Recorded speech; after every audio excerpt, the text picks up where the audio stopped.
Hello friends, मेरा नाम है शंकर। मेरे चैनल पे आपका स्वागत है। अब हम शुरू करेंगे ह्यूमन फिजियोलॉजी। तो हम देखते हैं सबसे पहले कि फिजियोलॉजी होता क्या है। फिजियोलॉजी होता क्या है, तो इसको हम अपन क्या करते हैं, समझने के लिए दो पार्ट में डिवाइड कर लेते हैं। पहला पार्ट है फिजियो और दूसरा पार्ट है लॉजी। फिजियो का मतलब होता है फंक्शन। क्या होता है? फंक्शन। और लॉजी का मतलब होता है क्या? स्टडी। तो हम कैसे समझाएंगे फिजियोलॉजी क्या होता है? तो फिजियोलॉजी वो है जिसमें हम अपने बॉडी के कोई भी सेल्स के, टिश्यूज के, ठीक है, ऑर्गन के, इसके फंक्शंस के बारे में पढ़ते हैं। इसके अगर फंक्शंस के बारे में पढ़ेंगे तो वो क्या हो गया? अपना फिजियोलॉजी कहलाता है। तो अपन फिजियोलॉजी का डिफिनीशन क्या बता सकते हैं? तो इसका डेफिनेशन बता सकते हैं अपन क्या, कि a branch of biology that deals with the function and activities of life और लिविंग मैटर। ये होता है फिजियोलॉजी। क्या बोला मैंने? फिजियोलॉजी क्या होता है? फिजियोलॉजी को दो पार्ट में समझने के लिए डिवाइड किया अपन ने। एक होता है फिजियो जिसका मतलब होता है फंक्शन, दूसरा लॉजी जिसका मतलब होता है स्टडी। मतलब फंक्शन के बारे में स्टडी, उसको बोलते हैं अपन फिजियोलॉजी। ठीक है, तो हम अब स्टार्ट करते हैं अपने फिजियो का पहला टॉपिक। पहला यूनिट जो है वो शुरू करते हैं। सबसे पहला ब्लड एंड बॉडी फ्लूइड्स है, उसमें अपन शुरू करते हैं। सबसे पहले क्या टॉपिक? ब्लड। तो देखेंगे अपन सबसे पहले कि ब्लड क्या होता है। ब्लड क्या होता है, तो सबसे पहले देखते हैं blood is a connective tissue, या अच्छा रहेगा बोलना इसको कि लिक्विड कनेक्टिव टिश्यू।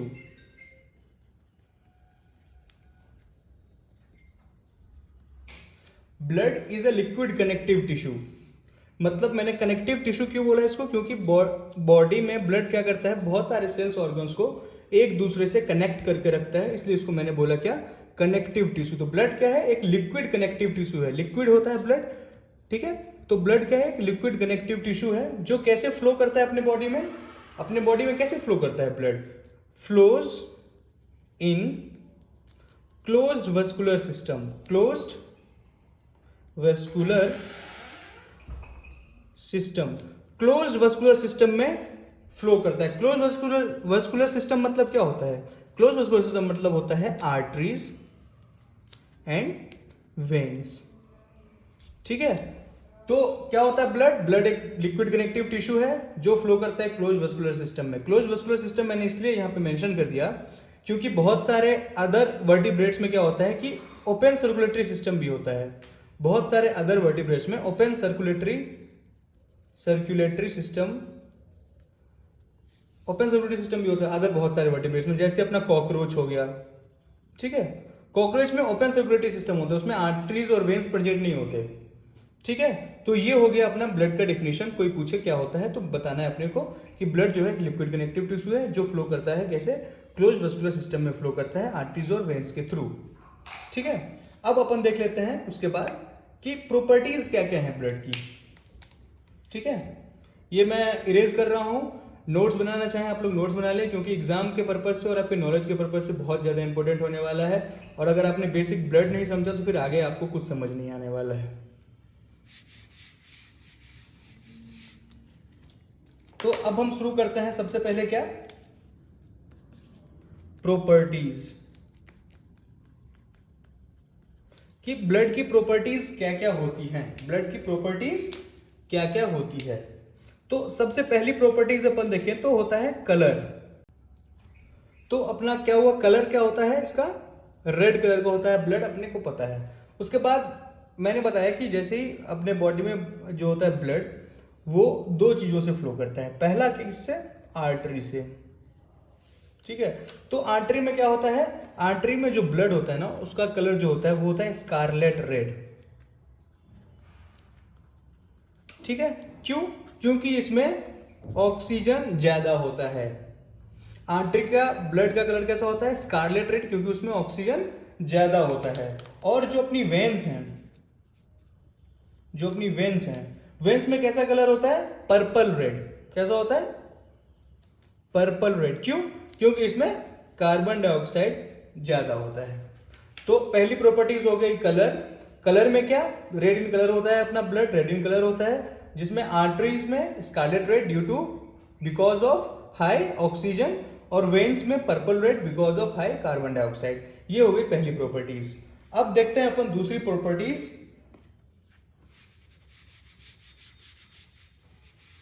दूसरी प्रॉपर्टीज देखेंगे तो दूसरी प्रॉपर्टी क्या है? वॉल्यूम। दूसरी प्रॉपर्टी क्या है?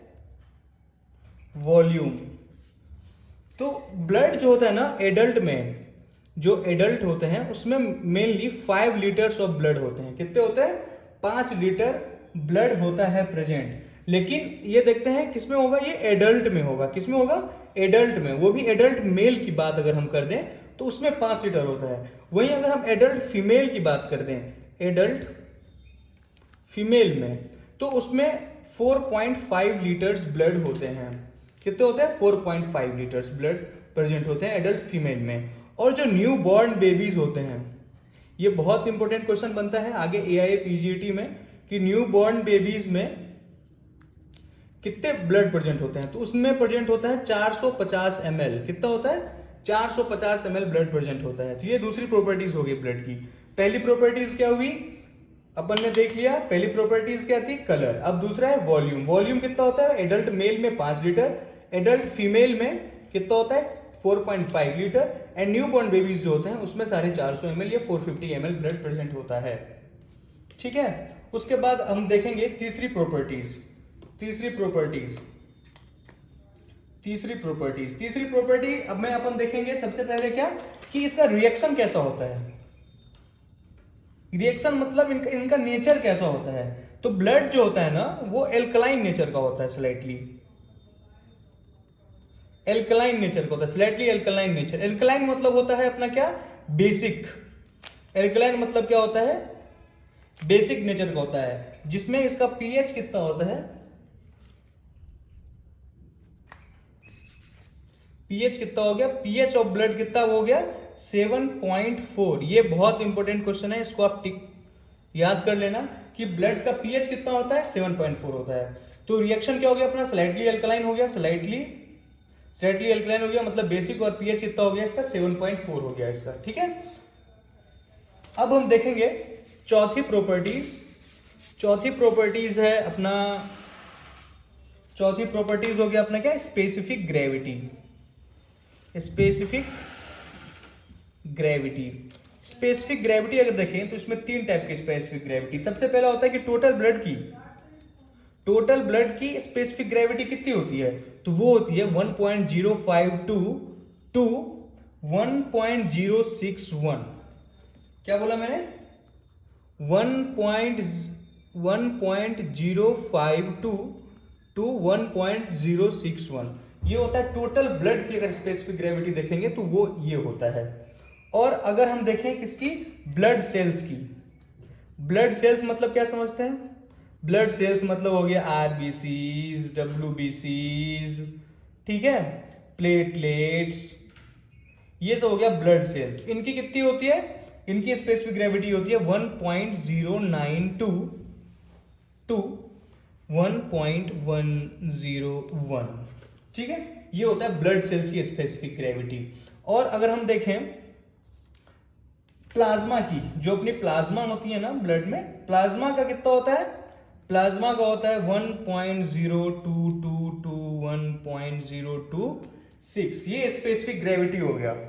क्या हो गया? Specific gravity. तो टोटल ब्लड की हो गई 1.052 टू 1.061, ब्लड सेल्स की हो गई 1.092 टू 1.101, और प्लाज्मा की हो गई कितनी? 1.022 टू 1.026। ठीक है, अब देखते हैं चौथी प्रॉपर्टीज।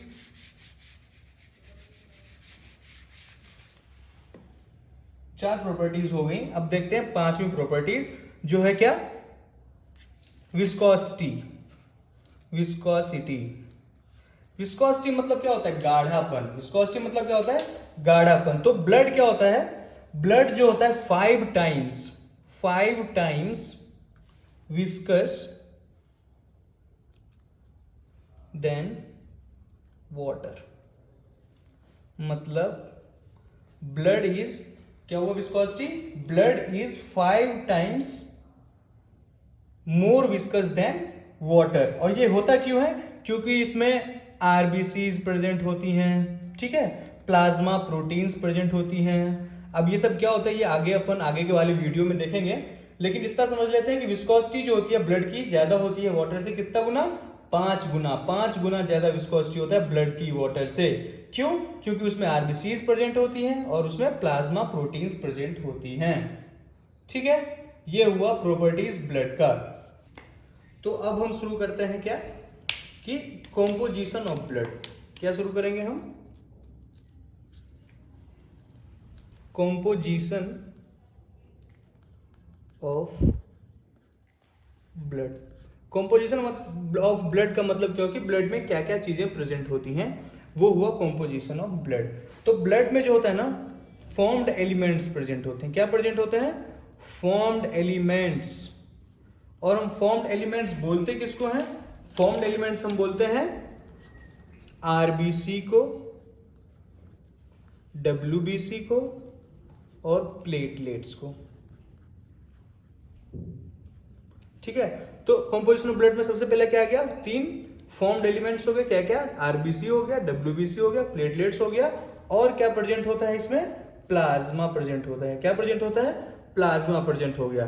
तो कोई पूछे कि ब्लड में सेल्स कौन कौन सी प्रेजेंट होती हैं, तो ये 3 सेल्स प्रेजेंट होती हैं। कौन कौन सी, आरबीसी, डब्ल्यूबीसी, प्लेटलेट्स प्रेजेंट होती है। कोई पूछे फॉर्म्ड एलिमेंट ऑफ ब्लड क्या है, तो 3 है। कौन कौन सी, आरबीसी है, डब्ल्यूबीसी है, प्लेटलेट्स है। और कॉम्पोजिशन ऑफ ब्लड कोई पूछे तो कॉम्पोजिशन ऑफ ब्लड में फॉर्म्ड एलिमेंट्स ये तीनों, और क्या प्रेजेंट होती है, अपना प्लाज्मा प्रेजेंट होता है, प्लाज्मा प्रेजेंट होता है। अब हम देखते हैं कि आरबीसी, आरबीसी का दूसरा नाम क्या है, आरबीसी का दूसरा नाम है इरिथ्रोसाइट्स। क्या नाम है, इरिथ्रोसाइट्स। ये आरबीसी का दूसरा नाम है इरिथ्रोसाइट्स। क्या नाम है, इरिथ्रोसाइट्स। डब्ल्यूबीसी का दूसरा नाम क्या है, ल्यूकोसाइट्स। क्या नाम है, ल्यूकोसाइट्स। और प्लेटलेट का दूसरा नाम क्या है, प्लेटलेट का दूसरा नाम है थ्रोम्बोसाइट्स। तो कोई बोले इरिथ्रोसाइट तो उसका मतलब क्या हुआ, आरबीसी। कोई बोले ल्यूकोसाइट उसका मतलब क्या हुआ, डब्ल्यूबीसी। कोई बोले थ्रोम्बोसाइट उसका मतलब क्या हुआ, तो उसका मतलब हुआ क्या, प्लेटलेट्स। ये हुआ अपना कॉम्पोजिशन ऑफ ब्लड। क्या हुआ, कॉम्पोजिशन ऑफ ब्लड। ठीक है, उसके बाद हम देखते हैं नेक्स्ट टॉपिक अपना क्या है, नेक्स्ट है हिमेटोक्रिट वैल्यू। नेक्स्ट क्या है, हिमेटोक्रिट वैल्यू। हिमेटोक्रिट वैल्यू का ही दूसरा नाम क्या है, पीसीवी। बहुत इंपॉर्टेंट है ये, अच्छे से समझना है इसको, बहुत ज्यादा इंपॉर्टेंट है। हिमेटोक्रिट वैल्यू, हिमेटोक्रिट वैल्यू का दूसरा नाम क्या है, पीसीवी। पीसीवी मतलब पैक्ड सेल वॉल्यूम। हिमेटोक्रिट का दूसरा नाम क्या है, पीसीवी। पीसीवी का पूरा नाम क्या है, पैक्ड सेल वॉल्यूम। अब ये होता क्या है, इसकी अगर हम डेफिनेशन देखें, इसकी डेफिनेशन देखें तो ये होता है कि अपना जो टोटल ब्लड है, टोटल ब्लड यानी 5 लीटर जो अपना ब्लड है टोटल, उस ब्लड में आरबीसीज कितनी है, टोटल ब्लड में, टोटल ब्लड में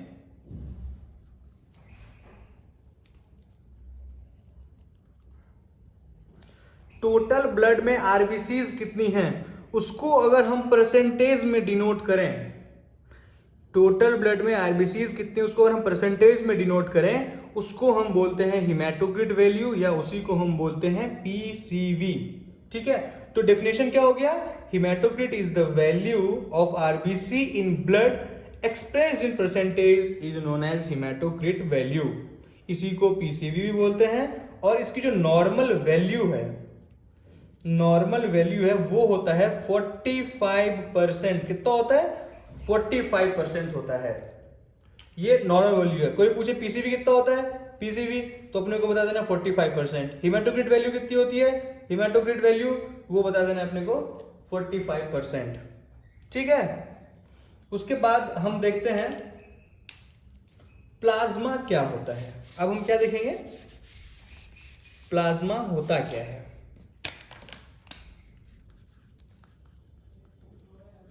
प्लाज्मा क्या होता है? प्लाज्मा जो होता है ना, आप इसको पॉइंट के हिसाब से लिखिए और पॉइंट के हिसाब से समझिए तो ज्यादा समझ में आएगा, और एग्जाम के हिसाब से भी बहुत ज्यादा बेनिफिट होता है अगर आप पॉइंट वाइज लिखते हैं उसको। तो पॉइंट वाइज लिखने से बहुत अच्छे मार्क्स आप कैरी कर सकते हैं। प्लाज्मा क्या होता है? प्लाज्मा जो होता है स्ट्रॉ कलर्ड का होता है। ठीक है, plasma is a straw coloured clear liquid, ठीक है, लिक्विड पार्ट ऑफ ब्लड। कोई पूछे प्लाज्मा क्या होता है तो अपने को क्या बोलना है, plasma is a straw coloured clear liquid part of blood. इसको क्या बोल देते हैं हम, प्लाज्मा बोल देते हैं। ठीक है, अब हम देख लेते हैं कि प्लाज्मा में क्या क्या चीजें प्रेजेंट होती हैं। प्लाज्मा में क्या क्या चीजें प्रेजेंट होती हैं, तो प्लाज्मा में 3 चीजें प्रेजेंट होती है। क्या? 3 चीजें। सबसे पहला सॉलिड, ठीक है, दूसरा वाटर, और तीसरा गैसेस। ठीक है, सॉलिड कितना होता है, सॉलिड होता है अपना 7 to 8% जो होता है ना वो सॉलिड होता है प्लाज्मा में। वाटर कितना होता है, 92 to 93% क्या होता है अपना वाटर प्रेजेंट होता है, और बाकी जो भी होता है वो गैसेस होते हैं। गैसेस मतलब क्या, वही ऑक्सीजन, कार्बन डाइऑक्साइड, ये सब गैसेस हो गए। ठीक है, और सॉलिड क्या होता है, सॉलिड में 7 से 8% सॉलिड प्रेजेंट होता है प्लाज्मा में, और वाटर कितना प्रेजेंट होता है प्लाज्मा में, वाटर प्रेजेंट होता है कितना, 92 to 93% वाटर प्रेजेंट होता है। ठीक है, और गैसेस हो गए कौन कौन से, ऑक्सीजन और कार्बन डाइऑक्साइड गैसेस हो गए। ये हुआ प्लाज्मा। तो प्लाज्मा क्या होता है, plasma is a straw coloured clear liquid part of blood which contains solid water and gases. Solid कितना 7 to 8% solid, water 92 to 93% and gases जो बचे हैं ऑक्सीजन एंड कार्बन डाइऑक्साइड। ठीक है, उसके बाद हम देखते हैं प्लाज्मा के बाद कि सीरम क्या होता है। सीरम क्या होता है, सीरम जो होता है इसका भी डिफिनेशन लगभग सेम है, लेकिन मैं अभी बताता हूं आपको कि डिफरेंस कहां पे आता है।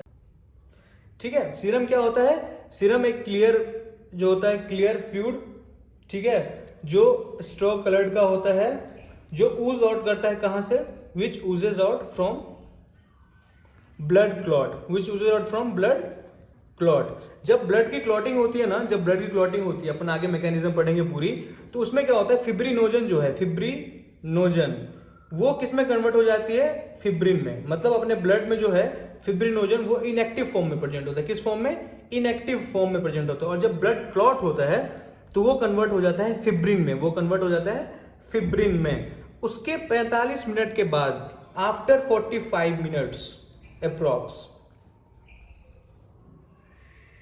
मतलब जब ब्लड क्लॉट हुआ उसके 45 मिनट बाद एक फ्लूइड ऊज आउट होता है, मतलब बाहर निकलता है ब्लड क्लॉट से, वो होता है serum.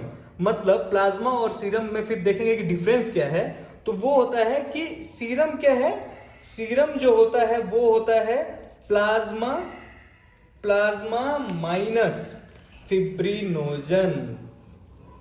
What is serum, serum is equal to plasma minus fibrinogen. ये पॉइंट बहुत इंपॉर्टेंट है, आपको याद रखना है। ठीक है, तो मैंने बताया सीरम, सीरम क्या होता है, क्लियर स्ट्रॉ कलर्ड फ्लूइड होता है। ठीक है, फ्लूइड होता है जो ऊज आउट करता है ब्लड क्लॉट से, कब, 45 मिनट के बाद। मतलब जब ब्लड क्लॉट हुआ, फिब्रिनोजन फिब्रिन में कन्वर्ट हुआ, मतलब ब्लड क्लॉट हुआ, उसके 45 मिनट बाद एक लिक्विड ऊजेस आउट होता है ब्लड क्लॉट से 45 मिनट के बाद, उसको बोल देते हैं सीरम। और सीरम प्लाज्मा में डिफरेंस कहाँ आता है कि सीरम क्या होता है, प्लाज्मा माइनस फिब्रिनोजन, और जो प्लाज्मा है प्लाज्मा में फिब्रिनोजन प्रेजेंट रहेंगे। ठीक है, ये हुआ अपना सीरम। अब देखते हैं हम क्या, अब हम देखेंगे बहुत ज्यादा इंपॉर्टेंट, अभी तक का सबसे ज्यादा इंपॉर्टेंट, अब हम पढ़ेंगे कि फंक्शंस ऑफ ब्लड। क्या पढ़ेंगे? फंक्शंस ऑफ ब्लड पढ़ेंगे। फंक्शंस क्या क्या होते हैं, ब्लड का काम क्या क्या है अपने बॉडी के अंदर, यही फिजियोलॉजी है। फिजियोलॉजी यही है ना, मैंने आपको बताया था कि फंक्शंस के बारे में अपन पढ़ते हैं। तो हम पढ़ेंगे अब फंक्शंस क्या क्या हैं। तो जो सबसे पहला फंक्शन है ब्लड का, बहुत ही ज्यादा इंपॉर्टेंट है, वो है nutritive function. Nutritive function, nutritive मतलब क्या? न्यूट्रिशन। ठीक है, तो अपने ब्लड में क्या होता है, बहुत सारे ग्लूकोज ब्लड में जो होता है ना, बहुत सारे क्या प्रेजेंट होते हैं, अपन ने जो भी खाना खाया वो अल्टीमेटली टूट के कहाँ जाना होता है? ब्लड में। तो ब्लड में जैसे ग्लूकोज है, अमाइनो एसिड्स प्रेजेंट हैं। क्या प्रेजेंट है? अमाइनो एसिड्स हैं, लिपिड्स हैं, विटामिन्स हैं। ठीक है, जो अपन ने खाना खाया डाइजेस्ट होके एब्जॉर्ब हुआ किसमें? अपने जीआईटी ट्रैक्ट में एब्जॉर्ब होता है वो, और ब्लड के थ्रू क्या होता है? डिफरेंट बॉडी पार्ट्स में वो जाते हैं। डिफरेंट बॉडी पार्ट्स में वो जाते हैं। क्यों? क्योंकि हर एक बॉडी पार्ट को, हर एक सेल्स को, हर एक टिश्यूज को क्या चाहिए होता है? एनर्जी चाहिए होता है। और एनर्जी बनता किससे है? जब ये चीजें रहेंगी तभी तो एनर्जी बन पाएगा। और ये चीजें आ कहां से पाएंगी उनके पास? वो आती हैं ब्लड के थ्रू। तो सबसे पहला फंक्शन क्या है? न्यूट्रेटिव फंक्शन, जिसमें अपन न्यूट्रिशन मतलब glucose, amino acids, lipid, vitamins जो अपन ने खाना में डाइट में लिया है उसको डाइजेस्ट करके जीआईटी ट्रैक्ट में, तो मतलब गैस्ट्रो इंटेस्टाइनल ट्रैक्ट में एब्जॉर्ब होता है वो, और ब्लड के थ्रू डिफरेंट बॉडी पार्ट्स में जाता है। किसके लिए? एनर्जी के लिए, उनके एनर्जी के लिए जाता है। ठीक है, ये हुआ इसका पहला फंक्शन। अब देखते हैं दूसरा फंक्शन। दूसरा फंक्शन क्या है इसका? दूसरा फंक्शन है बहुत ज्यादा इंपॉर्टेंट, रेस्पिरेटरी फंक्शन। क्या फंक्शन है? Respiratory function. रेस्पिरेटरी फंक्शन मतलब क्या हुआ? रेस्पिरेटरी फंक्शन का मतलब हुआ कि जो भी ऑक्सीजन और कार्बन डाइऑक्साइड है, ठीक है, ऑक्सीजन और कार्बन डाइऑक्साइड है, तो उसका जो ट्रांसपोर्टेशन होता है अपने बॉडी में वो किसके थ्रू होता है? ब्लड के थ्रू होता है। मतलब ये जो कार्बन डाइऑक्साइड और ऑक्सीजन अपन लेते हैं, कार्बन डाइऑक्साइड बाहर निकलते हैं, और ऑक्सीजन के थ्रू क्या होता है? एनर्जी प्रोड्यूस होती है अपने बॉडी में। ऑक्सीजन का क्या काम होता है अपने बॉडी में? एनर्जी प्रोड्यूस करना। एटीपी का फॉर्मेशन माइटोकॉन्ड्रिया में जाके ऑक्सीजन क्या करता है? एनर्जी प्रोड्यूस करता है। तो इसका जो ट्रांसपोर्टेशन होता है हर जगह, वो कौन करता है? वो करता है ब्लड। तो ब्लड में क्या होता है? ये ऑक्सीजन को क्या करता है? ऑक्सीजन को क्या करता है? ऑक्सीजन एल्वियोलाई से अपन ने इंस्पायरेशन किया, इंस्पायरेशन से ऑक्सीजन जो है वो गई एल्वियोलाई में, और एल्वियोलाई से वो कहां जाएगी? एल्वियोलाई से कहां जाएगी? डिफरेंट टिश्यूज में एंड ऑर्गन्स में जाएगी। ठीक है, तो वो किसके थ्रू जाएगी? ब्लड के थ्रू। और कार्बन डाइऑक्साइड को अपने बॉडी से बाहर निकलना है तो वो टिश्यू से एल्वियोलाई में लेके आएगी, तभी क्या होगा? एक्सपायरेशन होगा। क्या होगा? एक्सपायरेशन होगा। तो ये होता है रेस्पिरेटरी फंक्शन, मतलब कि ऑक्सीजन को एल्वियोलाई से टिश्यू तक लेके आना और कार्बन डाइऑक्साइड को टिश्यू से एल्वियोलाई तक लेके जाना, जिसको एक्सपायरेशन बोलते हैं। ये काम किसका है? ब्लड का है। तो ये दो बहुत ज्यादा इंपॉर्टेंट मेन फंक्शन है ब्लड का। ठीक है, अब हम देखते हैं तीसरा फंक्शन। तीसरा फंक्शन क्या है? तीसरा फंक्शन होता है एक्सक्रीटरी फंक्शन। क्या होता है? Excretory function. एक्सक्रीटरी फंक्शन मतलब क्या हुआ? अब ये बहुत सारे ऑक्सीजन, कार्बन डाइऑक्साइड गई, एनर्जी बन गई, सेल्स ने, ऑर्गन्स ने, सबने काम किया, और जो भी मेटाबॉलिक वेस्ट प्रोडक्ट निकले, जो भी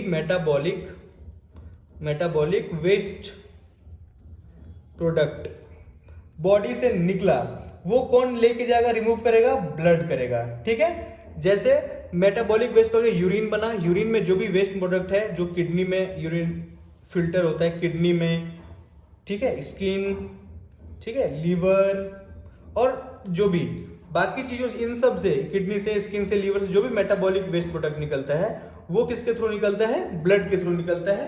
तो ये हुआ इसका एक्सक्रीटरी फंक्शन। क्या हुआ उसका? Excretory function. मतलब जो भी वेस्ट प्रोडक्ट फॉर्म हुआ टिश्यू में, जो भी मेटाबॉलिक एक्टिविटी हो, जो भी हुआ उसके दौरान, जो भी अपना वेस्ट प्रोडक्ट फॉर्म हुआ, उसको क्या करेगा? अपना एक्सक्रीटरी ऑर्गन्स जो भी होते हैं, जैसे किडनी हो गया, स्किन हो गया, लीवर हो गया, इसके थ्रू वेस्ट प्रोडक्ट को बाहर निकालेगा। ठीक है, उसके बाद देखते हैं चौथा फंक्शन अपना। चौथा फंक्शन जो है वो क्या है? चौथा फंक्शन है अपना क्या? चौथा फंक्शन है अपना क्या? चौथा फंक्शन हो गया transport of hormones and enzymes. तो जो भी अपने बॉडी में दो टाइप के ग्लैंड प्रेजेंट होते हैं आपको पता होगा, एक होता है एंडोक्राइन ग्लैंड, ठीक है, और दूसरा होता है एक्सोक्राइन ग्लैंड, ठीक है। तो एंडोक्राइन ग्लैंड और एक्सोक्राइन ग्लैंड जो भी हार्मोन्स को सिक्रीट करती है वो डायरेक्टली रिलीज कम होता है, वो डायरेक्टली रिलीज जो एंडोक्राइन ग्लैंड होता है वो क्या करता है, रिलीज करता है डायरेक्टली, किसके थ्रू, मतलब डायरेक्टली किसी के थ्रू नहीं करता। एंडोक्राइन ग्लैंड जो होता है वो डायरेक्टली किसमें करता है, ब्लड में कर देता है अपना, ठीक है, डायरेक्टली ब्लड में अपना रिलीज करता है। और जो भी एक्सोक्राइन ग्लैंड है वो डक्ट के थ्रू अपना ब्लड में रिलीज कर देता है जो भी हार्मोन्स और एंजाइम्स प्रेजेंट होते हैं।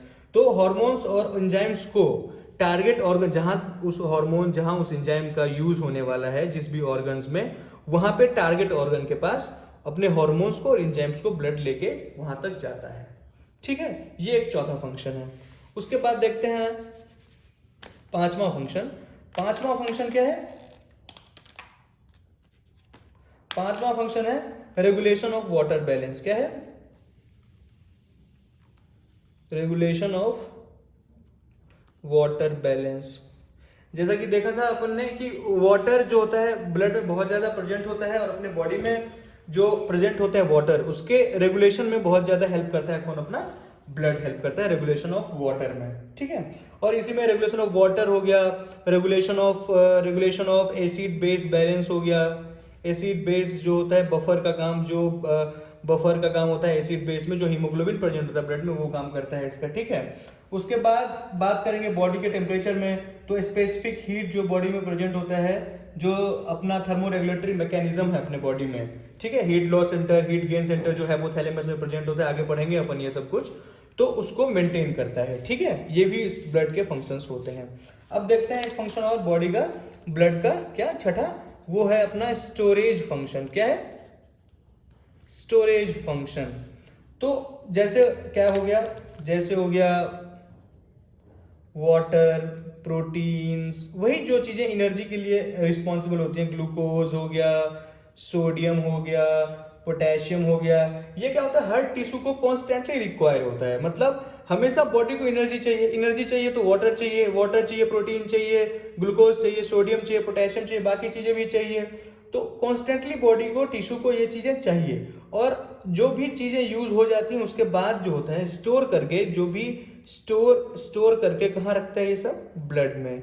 ब्लड में ये सब क्या रहता है, स्टोर रहता है एज अ रेडीमेड सोर्स। कैसा, एज अ रेडीमेड सोर्स। और ये चीजें काम कब आती है, जब अपने बॉडी में स्टारवेशन की कंडीशन आ गई, मतलब बहुत दिन से किसी ने खाना नहीं खाया, उस टाइम पे प्रोटीन अपना यूज होने वाला है, ये अपना ये क्या बोलते हैं इसको, ग्लूकोज, सोडियम और पोटेशियम, ये सब यूज होने वाला है। बहुत ज्यादा फ्लूइड का लॉस हो गया अपने बॉडी में, डिहाइड्रेशन वाली कंडीशन आ गई, उस टाइम पे वाटर का यूज जो होता है ब्लड के थ्रू वो होता है। इलेक्ट्रोलाइट लॉस हो गया, सोडियम लॉस हो गया, ठीक है, पोटेशियम लॉस हो गया बहुत ज्यादा यूरिनेशन में, तो उस टाइम पे ये स्टोर जो करके रखता है ब्लड, उसका काम आता है अपने बॉडी को, ठीक है।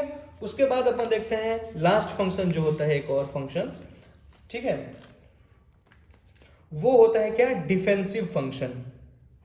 क्या होता है, डिफेंसिव फंक्शन, बहुत ज्यादा इंपॉर्टेंट फंक्शन है ये।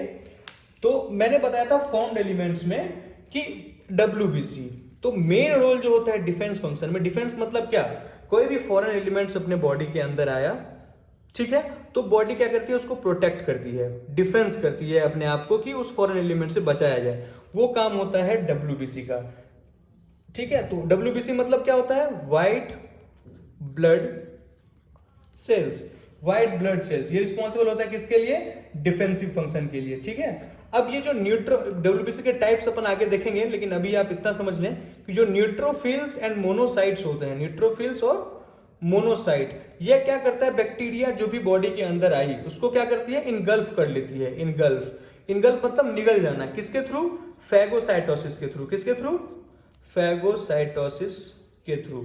मतलब डिफेंसिव फंक्शन मतलब कोई भी बैक्टीरिया आया, मान लीजिए फॉरेन एलिमेंट है बैक्टीरिया, वो आया, तो न्यूट्रोफिल मोनोसाइट क्या करेंगे, उसको इनगल्फ कर जाएंगे फैगोसाइटोसिस के थ्रू और बैक्टीरिया को किल कर देंगे, तो डिफेंस मैकेनिज्म में काम आया उसको, ठीक है। लिम्फोसाइट जो होता है, लिम्फोसाइट उन जैसे T लिम्फोसाइट, B लिम्फोसाइट, इनका काम क्या होता है, लिम्फोसाइट का क्या काम होता है, मतलब लिम्फोसाइट में आ गया जैसे टी लिम्फोसाइट, बी लिम्फोसाइट, तो इनका काम क्या हो गया अपना कि इम्यूनिटी प्रोवाइड करता है अपने बॉडी को। क्या प्रोवाइड करता है? इम्यूनिटी प्रोवाइड करता है। तो ये एक फंक्शन हो गया ब्लड का। तो अपन ने क्या क्या फंक्शन पढ़ा ब्लड का? सबसे पहला फंक्शन पढ़ा था अपन ने न्यूट्रिटिव फंक्शन, ठीक है। तो यहाँ पे मैं लिख देता हूँ एक बार और फंक्शन, आप लोग नोट्स बना लेना, बहुत इंपॉर्टेंट है। नॉलेज तो आप के हिसाब से है ही और एग्जाम पॉइंट ऑफ व्यू से भी बहुत इंपॉर्टेंट है। पहला फंक्शन क्या था? न्यूट्रिटिव फंक्शन, मुझे लगता है कि समझ में आ गया होगा आप लोगों को। दूसरा होता है रेस्पिरेटरी फंक्शन, ये भी मैंने आपको बताया कि कार्बन डाइऑक्साइड और ऑक्सीजन को लेके जाएगा कहाँ से? एल्वियोलाई से टिश्यू तक, और कार्बन डाइऑक्साइड को जो है टिश्यू से एल्वियोलाई तक लेके आएगा। फिर मैंने आपको बताया था कि एक्सक्रीटरी फंक्शन, ठीक है, एक्सक्रीटरी फंक्शन मैंने आपको बताया। फिर मैंने आपको बताया कि ट्रांसपोर्ट करेगा किसका? हार्मोन्स का और एंजाइम्स का ट्रांसपोर्ट करेगा, ठीक है। फिर मैंने आपको बताया क्या? रेगुलेट करेगा किसको? रेगुलेट करेगा किसको? वाटर बैलेंस को, एसिड बेस बैलेंस को, बॉडी के टेम्परेचर को, इस सब को क्या करेगा? ये रेगुलेट करेगा। उसके बाद मैंने आपको बताया था स्टोरेज फंक्शन, किसको स्टोर करके रखेगा? वही वाटर, सोडियम, पोटेशियम, प्रोटीन्स, जो भी स्टारवेशन की कंडीशन आई, डिहाइड्रेशन की कंडीशन आई, उस टाइम पे ये स्टोर चीजें जो भी होती है ब्लड में वो यूज आती हैं, ठीक है। उसके बाद मैंने बताया कि आपको मैंने आपको डिफेंसिव फंक्शन, क्या बताया?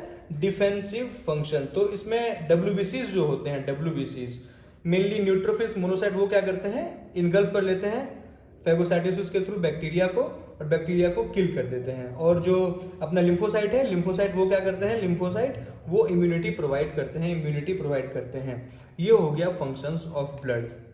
तो ब्लड वाला जो चैप्टर है, ब्लड एंड बॉडी फ्लूइड्स वाले यूनिट में, वो यहाँ पे एंड होता है ब्लड वाला। अब जो अपन नेक्स्ट वीडियो बनाएंगे, नेक्स्ट वीडियो जब आएगा अपना, उसमें आएगा प्लाज्मा प्रोटीन्स, जो कि बहुत ही ज्यादा इंपॉर्टेंट है प्लाज्मा प्रोटीन्स। उसकी वीडियो अपन बनाएंगे नेक्स्ट में। Okay, thank you.